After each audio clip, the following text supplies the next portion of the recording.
Hello everybody, my name is Sojourn and I've got another after action report for you.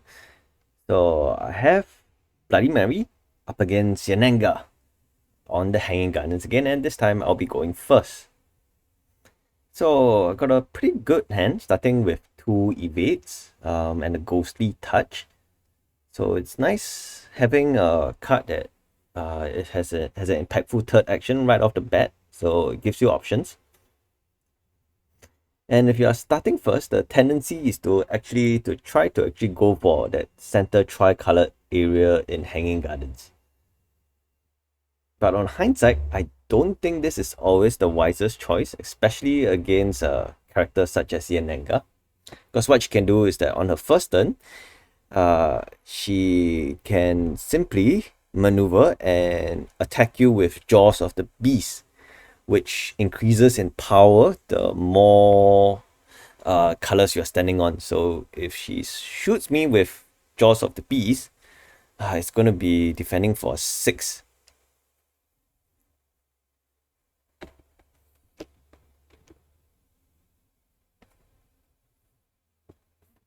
Alright, but in this case, my opponent took a different approach.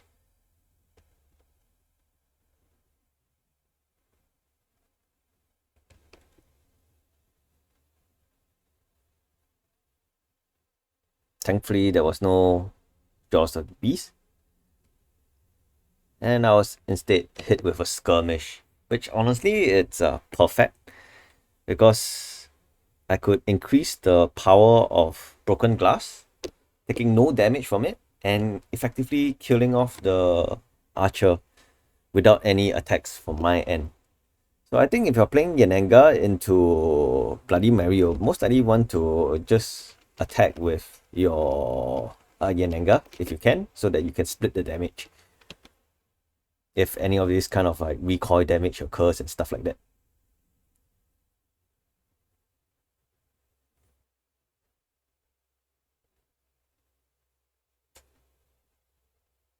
So I think positioning is also very important if you're playing Yennenga. So what you want to do is that you want Yennenga to be the one that actually guards your archers.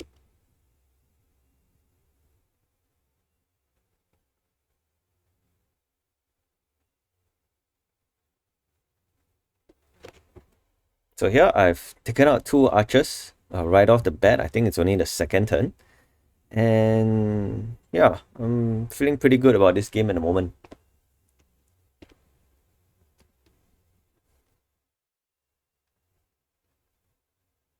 So just using a pseudo ambush, taking out a momentous shift. Always happy to see momentous shift being discarded or used as a defense rather as an offense, because there's much more value in it being an offensive card. So playing as Bloody Mary at this point in time, I didn't really have a big game plan other than getting rid of those archers at the start. So if you're playing against Yennenga, no matter what character you're playing, your game plan should always be thinking, how am I going to get rid of the archers? And more often than not, if you're playing as Yennenga, it'll be, how am I going to protect my archers? Feint, always good against Yennenga attacks. I mean, this was a great feint. Prevented an archer from being taken back. But I mean, sooner or later, I'm just going to be bled out of feints.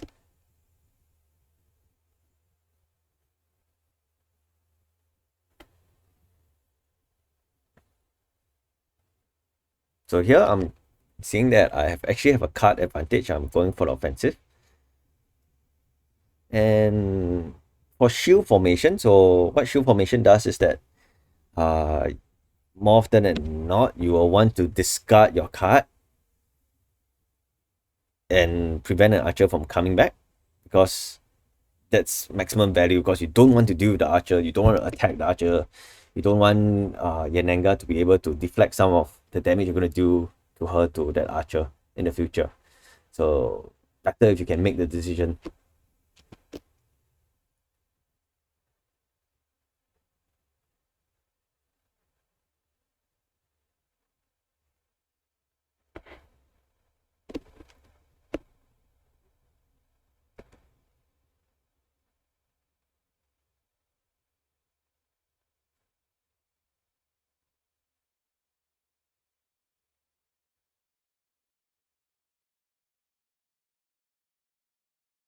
So at this point, I'll probably be thinking of how am I going to set up my ghostly touch.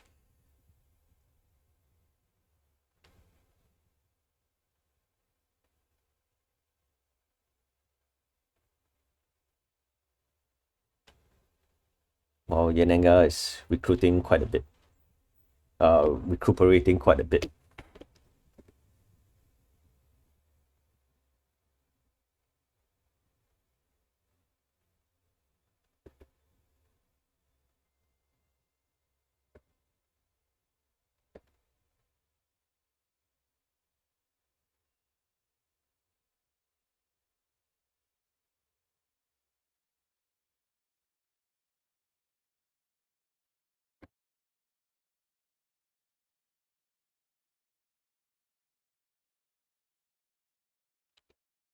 So I actually boosted my attack here. So one of the things about ghostly touch that you can actually use ghostly touch to as Bloody Mary to kind of get your hand down to 3 cards. But in this case, I just wanted to deal one more damage over onto Yennenga, especially when she doesn't have her archers out yet. So that was my reasoning. Not sure whether it was the correct one, but I think every point of damage counts.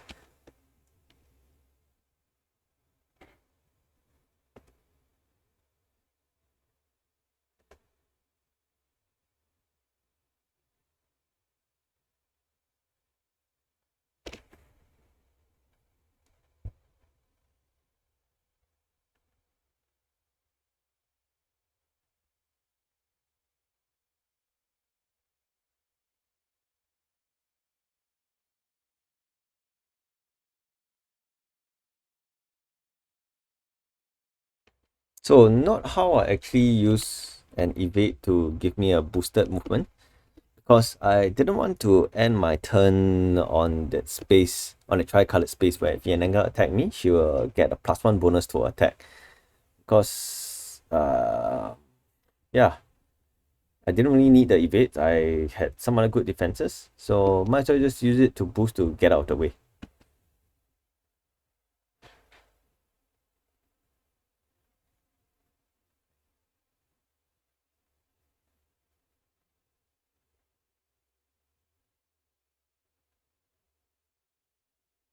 And here Spi actually made the right call. So he caught no defenses, so he didn't waste the card, or either that he didn't have any defenses, but at least he didn't have to deal with the second attack.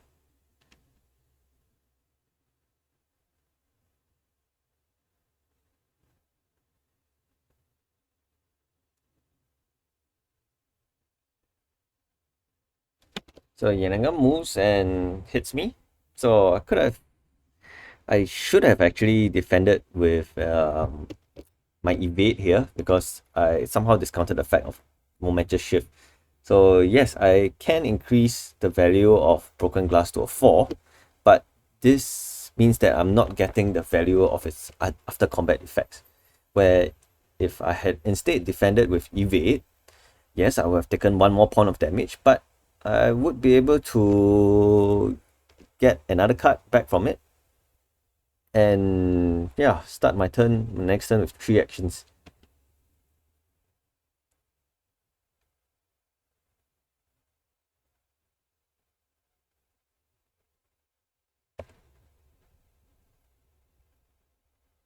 So I made a mistake here actually. I thought I actually taken the damage. I took 2 points of damage, but yeah, I should actually be at 11 points of health here and not 13.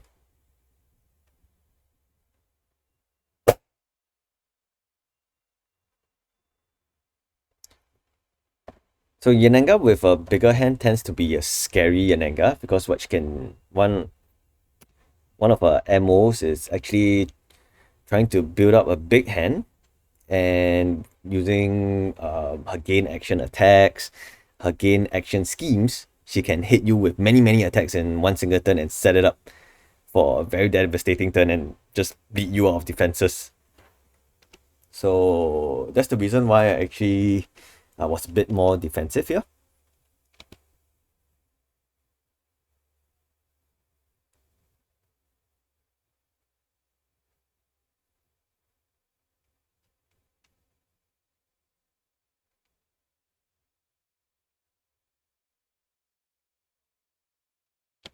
But hey, I saw the chance for a good jump scare, so I just took it anyway.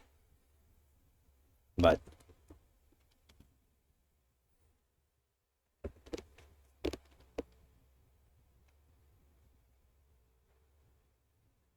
alright, and here we actually see the scary turn. So she has a card that when you play that card, that scheme, you gain 2 actions. So what this means is that she has basically 3 actions to attack me, and she is on the space that gives her +1 advantage. So I'm definitely going to expect some rain of arrows and such things like that. Hey, but Bloody Mary being okay at lower hand counts. So yep, I dealt 2 damage to Yennenga and still managed to draw a card.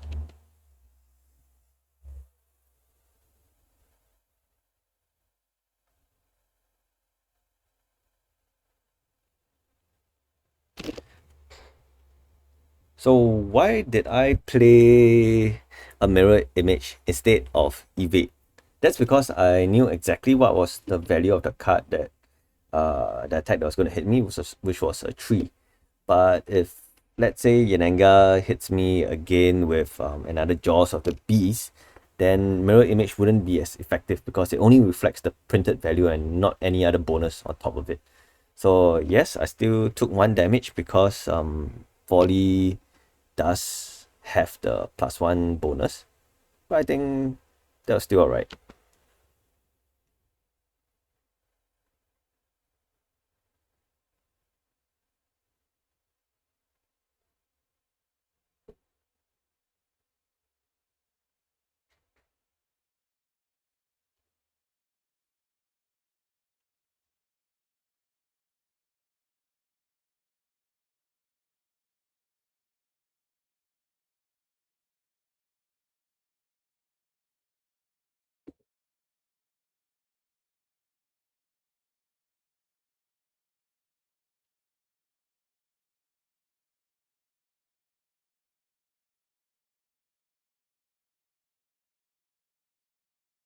And Stolen Memories was perfect here.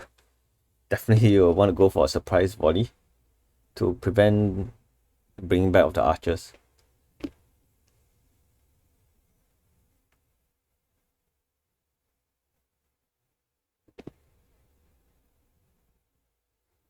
So I honestly should actually have lesser health here, but I don't think. Yeah, I was kind of sloppy with my health tracking in this game.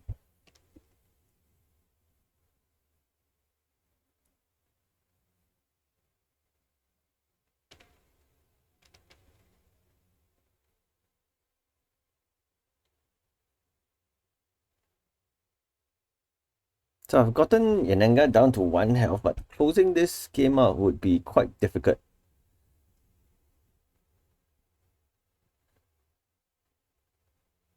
Considering that I didn't have any way to I didn't have a scheme that would actually give me a third action. And I tried to just end the game here. And took a huge risk. Actually expanded one of my cards for a boost, but it was completely blocked by another Jaws of the Beast.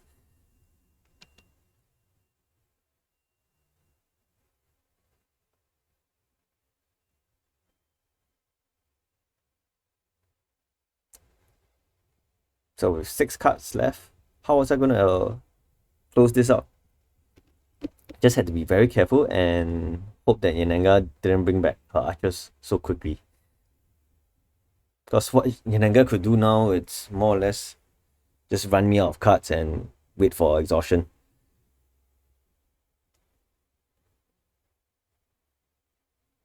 Was no sure thing, but it definitely would have been a much closer game.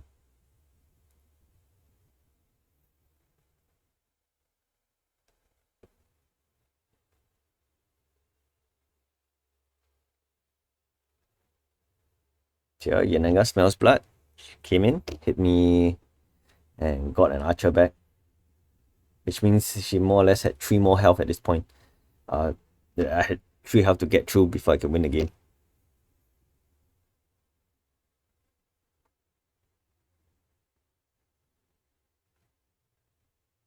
My mistake. So I actually had one more closer than she appears. So perhaps if I wasn't so greedy earlier, I could have kept that spoken 3 times and waited to draw this.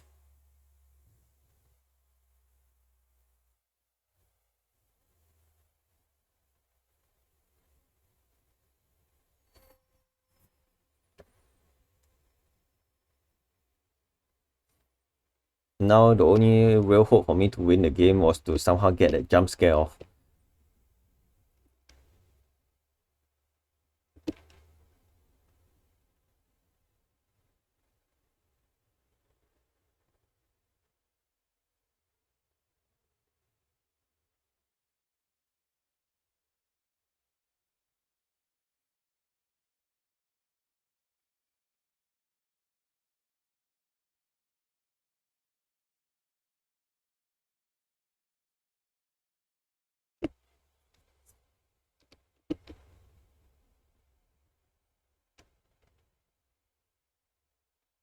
So I think Yennenga made a mistake here. So if you're playing against Bloody Mary, you always have to be aware of the fact that jump scares exist. So if you ever have a choice of placing Bloody Mary in a spot, you should always try to place her in a spot that would be advantageous to you, so that there'll be lesser chances of a jump scare going off.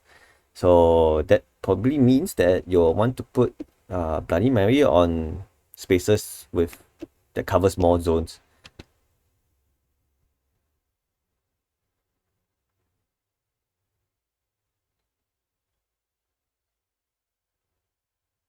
Yep, so I boosted in and did the jump scare for the win. And that's it for the game. See you in our next AAR.